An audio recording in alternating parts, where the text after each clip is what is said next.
Good morning, everybody. I'm here to talk a little bit about this word, 4 letters, the word care, care as healthcare, care as caregiver. I would like to talk first about design. You're in a college of design. I'm going to talk a little bit about art, in that particular context. And I'm going to begin with this particular question. So you've been here already a few days, weeks, months in the College of Design.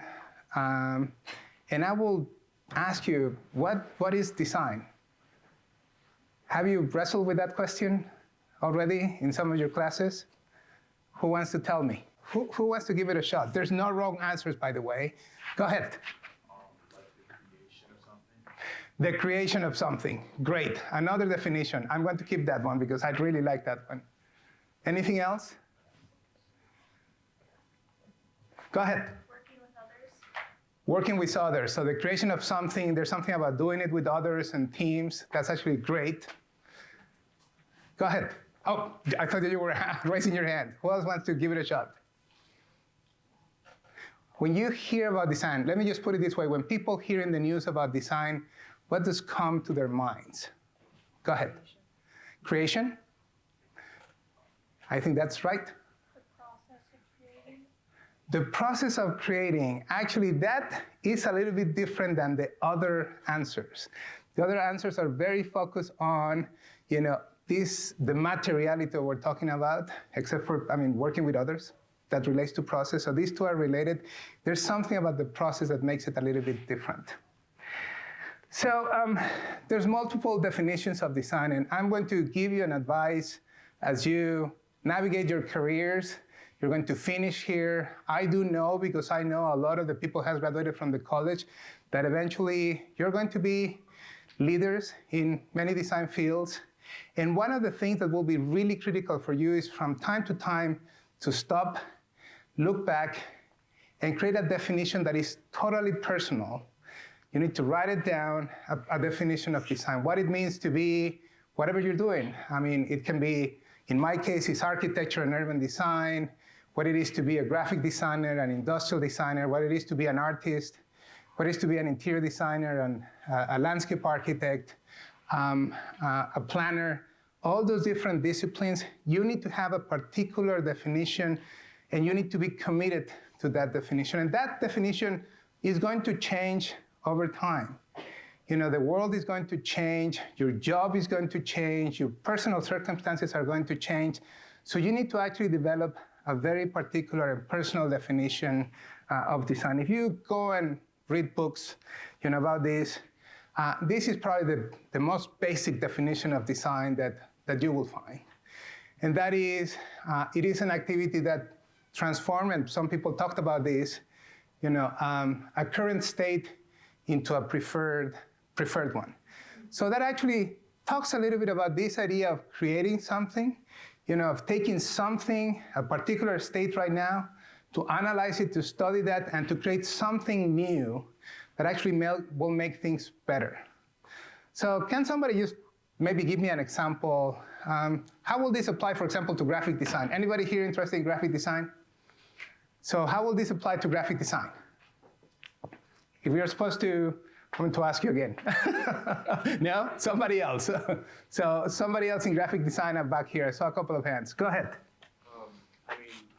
When you're making some sort of graphic, you start with a blank canvas, and then you put stuff on it, and do that within its preferred state. So you have the white canvas being the current state, the preferred state being the the graphic on the piece of paper. Like a lot of times you'll work with companies where they have older logos, and you have to take the older logo and transform it so it fits the visual appeals of society today. So another one is a little bit of instead of a white canvas, you're taking an existing graphic and you're transforming it to something better. Anybody else? Go ahead, a couple more.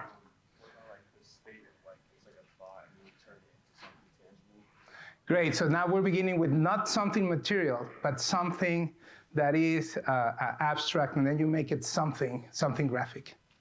I was thinking like turning words into So let me ask you a question to the two of you. Have you used Midjourney? Midjourney, have you heard of this? Anybody here has heard about Midjourney? AI, yes, who said that?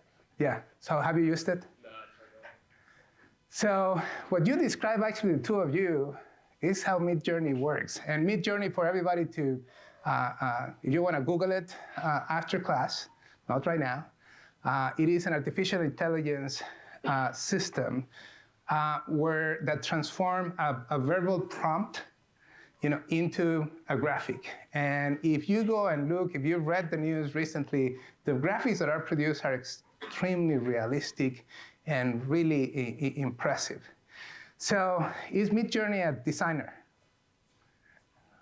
No, and I said, and there was doubt on one side and no in the other. So tell me why not? I mean, I've seen a lot of the discourse around AI, and I'm personally against a lot of it because a lot of people just put in prompts and they'll take the prompts don't only take the words of the prompt obviously, but they also just grab different artwork from a bunch of other people and just combine it, and not as in taking reference, but actually just cutting it out and taping it onto something else. So let's go back to your definition, of graphic design, and let's compare it to what you just said. And I'm challenging you because I think this is in its essence, what we need to be thinking as designers. So as I said, Midjourney, if you go and see it, you can actually describe, you can give a really specific prompt, and that prompt is going to return something based on that definition. It could say a city is a very generic, return. As you said, it mashes up all the knowledge that it has about the process that it went through in observing graphics all over the internet. Every picture that you have in the internet right now has been analyzed by an artificial intelligence system by now. But it gets that verbal description, and then it creates a product that, may, or depending on your prompt, on how complex it is, it may actually reflect that thought. So they're transforming a thought or transforming, a description of something into a graphic in graphic design. It meets all these different things. You introduce another thing, and that is, the issue of authorship.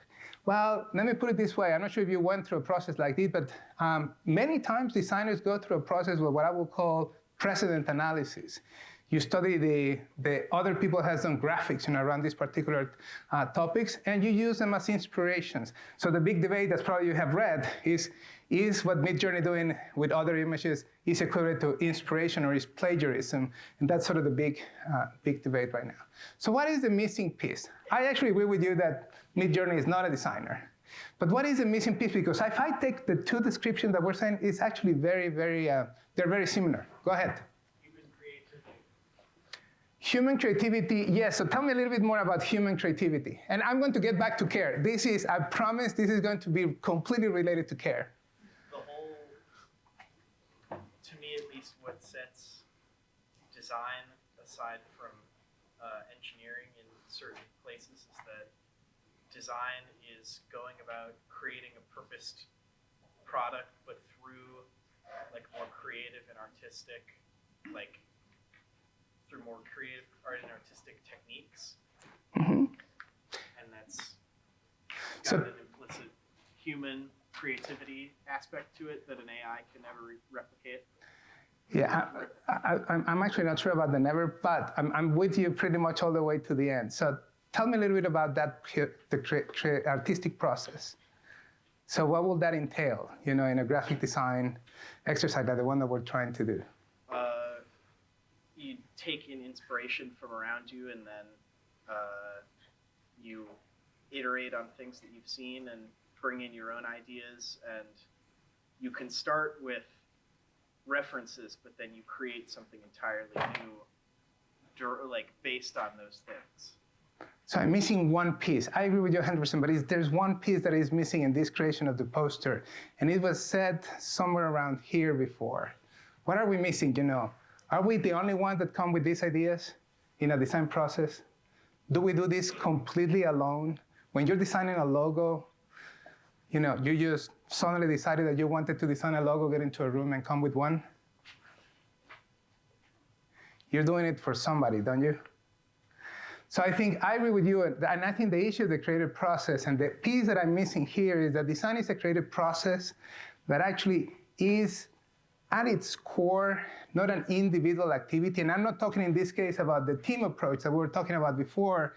It is that the design process itself, takes inspiration not other in other art, but it takes a lot of information from the human condition.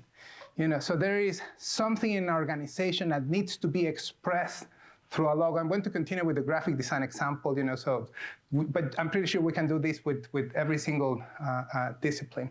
So design, in essence, is something that we do not only for ourselves, but we do it for others. And that's probably the biggest transformation that is going to happen this year and the next couple of years in your studies, is to realize that, it is not the building itself, is, yes, the process of designing a building. And in that process is embedded the expectation that you will do it for somebody, that you're creating a better state. Yes, it may be you, if it is urban design, for example, because you may or may not live in that city, or you will be a visitor to that city. But it is actually, you're doing it for a lot of other people that lives in those different places. So I'm just going to keep going also. There is something that you will talk about, many times in the future. I hope this is covered somewhere in your classes, but if not, you heard it here first. Going with the theme of artificial intelligence, there's this question about what kind of questions artificial intelligence can actually answer. It goes a really long way. This guy started working in the went to school in the late 60s, 70s. Herb Simon, who is was a researcher, actually, in Carnegie Mellon University. He won the Nobel Prize in Economics and is considered, because of his work, one of the fathers of artificial intelligence. So Herb Simon talked about design being what is called an ill-structured problem. Goes to the issue of human creativity. It's not a linear process. You talk about engineering, I'm pretty sure engineers will question this idea that there's no creativity in engineering. But the problems are fundamentally different. There's something about, engineering problems may be really complicated. Many problems are very complicated, but there's a relatively linear process to get there. In the case of design, the requirements at the beginning, what we're trying to solve, usually is not a complete set of instructions. You see that in your reviews. When you begin to work in a design, suddenly the next time you produce something and maybe a new question comes up, and you didn't know that question until you produced that initial iteration of your design. So it evolves along the development of the solution. Not one, but several solutions are acceptable in your classroom. In this classroom, when you go to studio, there's probably, all of you are going to have an acceptable solution to the problem. It will be kind of a personal decision of a client, which one is a better fit for that person, but all of them may be actually acceptable. Problems in design are really complicated because there's so much information that needs to be gathered to get it done that it's really hard to really put into a system or a formula. And there's no stop function. You could actually design and redesign a particular thing forever.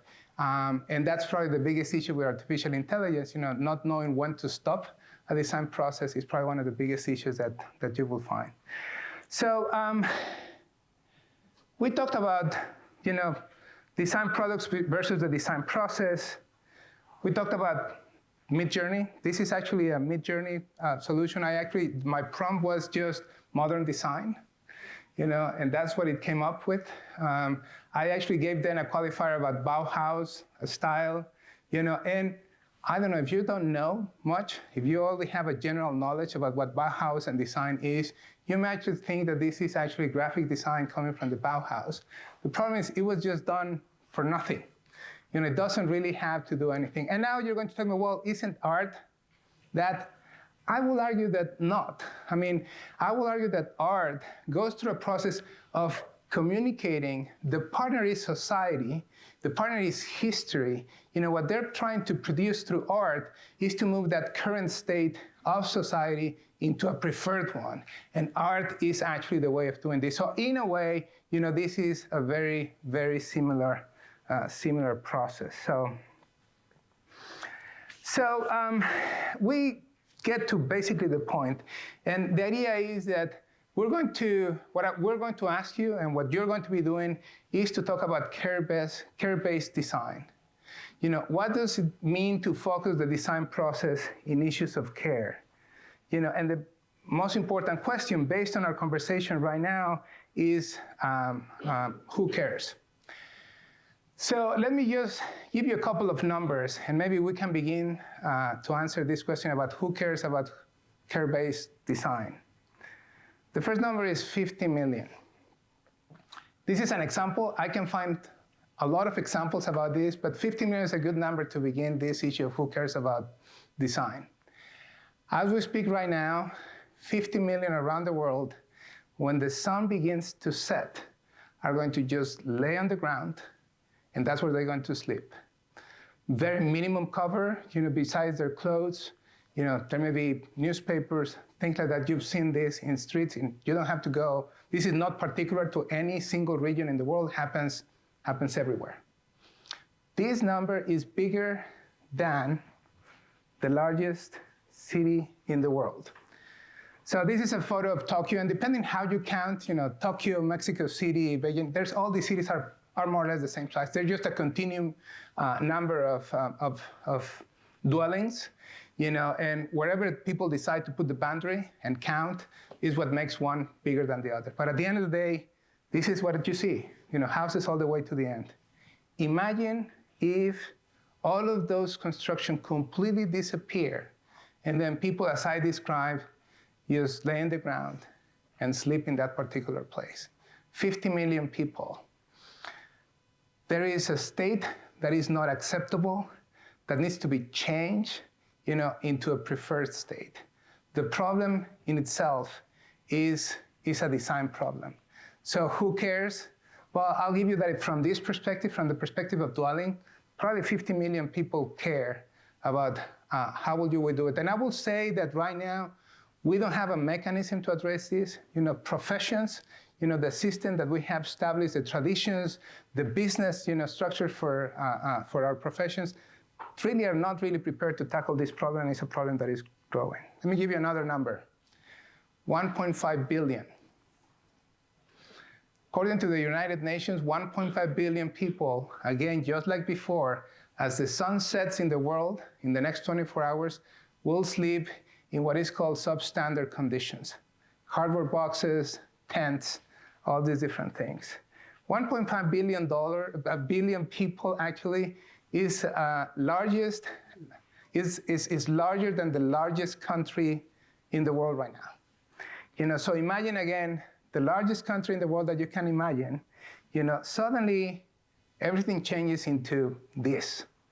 And I will argue then that those 1.5 billion people actually care about what design can actually do for them. And by the way, before we continue, I will say it again, this is not particular to any region in the world.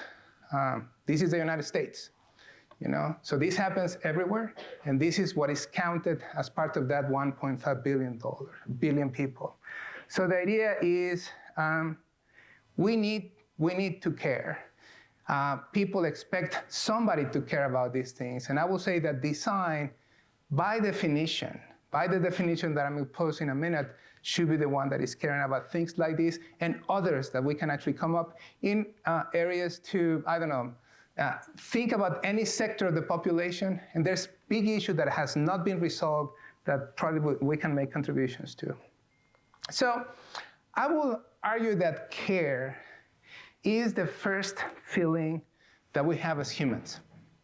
So you've seen this picture, it comes in every movie. When there is a bird, the first thing that you expect to hear is the baby crying. And I will argue, that you feel that you're taken care of before birth, and the moment you come out, the first thing that you're missing is that relationship of care. So that first feeling that you have as a human when you're born, that need for care, and the immediate reaction, which is being cared for, the provision of care, is what allows the human race to actually explore, move forward, to provide solutions to things. Because we have that reaction at the beginning, and there's a lot of studies around what happens if there's not immediate care after that moment of birth. But if you're fortunate enough to have had that relationship, that stays with you forever. The idea that then you can actually take a risk, get outside of your cocoon, take a risk because you feel that somebody somehow is going to actually care for you, is what allows the human race to move forward, to explore, to go after that hill that we don't know what's going to be there, because somehow, we feel there's going to be a group, a collective of people that is going to care for us. So what I'm going to propose is that then, based on all the conversation that we're having, I could, and this is literally how these things actually have been happening in our office, we can begin, because we are identifying these huge problems that are happening around the world. We believe that we need, at this time, in Iowa State University's College of Design, a definition of design that is based on the word care. I will propose to you that design could be defined as that activity that enhances and empowers our capacity, the human capacity, to and for care. To care for ourselves, to care for each other, and to care for the environment. And I will even say that they should go in that order. If you've been in a plane, you probably have gone through that exercise, the person that, when the thing falls down, that you're supposed to put on your mouth, and that actually, that instruction that says, before helping somebody next to you, put it yourself. And that is because, obviously, in a few seconds, if you don't do that, you're trying to help the other person, you will not be able to help that person, nor yourself, because you're going to run out of breath. So there is a great deal of design that goes involved in how do we think about humans take care of themselves. And yes, the word healthcare is something that comes to mind, but let's talk also about, the care that we need to have to enhance, our minds, our thinking, to actually the need that we have for leisure. All those different activities are really important. So when we talk about care, by the way, it's not only about healthcare, it's about many, many different things. Then after we take care of ourselves, this idea of how we take care of each other is also really important. And I will propose that design at its core is, as we said at the beginning, what is meant to do. That current state is a state that is not about the physicality of the world, it's how humans relate to that physical condition of the world or the virtual environment right now in the internet, and then how we take that relationship, not the object itself, not what is in the internet, how we take that relationship between the humans and that object, and we transform it into a preferred state. And also, we need to, as we think about how we relate with each other, we need to think about the environment, because eventually, down many generations, our legacy is our footprint in that world. Whatever you do today is going to transform the environment, and somebody else will actually have to enjoy or suffer that transformation of the environment. There's a lot of talk right now. You can argue with me if it should be the environment first, if each other first. I will say, yes, I'm putting them in a priority, but the reality is probably we need to deal with all of them at the same time in every project that you're actually tackling. So, what I'm trying to do is just to set the stage, for exercises that you can actually do, but I will argue that care should be the central word in all the design and the art disciplines around the world, and hopefully beginning now here in the College of Design. At the end of the day, the thing that is really amazing is that the technology that we have right now, the capacity of creating an artificial intelligence like the one that we talked about, to send a group of people to Mars, to actually create those kinds of spaces, virtual or physical, and still having issues like leaks in your house, to put a mild problem, or not having housing for people, is something that points to the need of transforming, using that information, that knowledge, and create that preferred state for everybody. Okay, so I think I'm going to stop there and ask if you have any comments or questions. Have you talked about the issue of care before today? It was the first time, today is the first time that you're talking about this? So what do you think about my definition of design? What is missing? Go ahead, we can all learn together. So if you feel that something is missing, I would love to hear it. What would you add if you were to make your own personal definition about care-based design? There's something that happens in teamwork. When we're working this in the office, once you have an idea, it's sometimes to begin to, I would call it spin your wheels, in-group thinking. Then there's a moment where you bounce enough ideas that you feel you've reached a solution, and you don't see what you cannot see. You don't see what make be a different perspective from somebody else.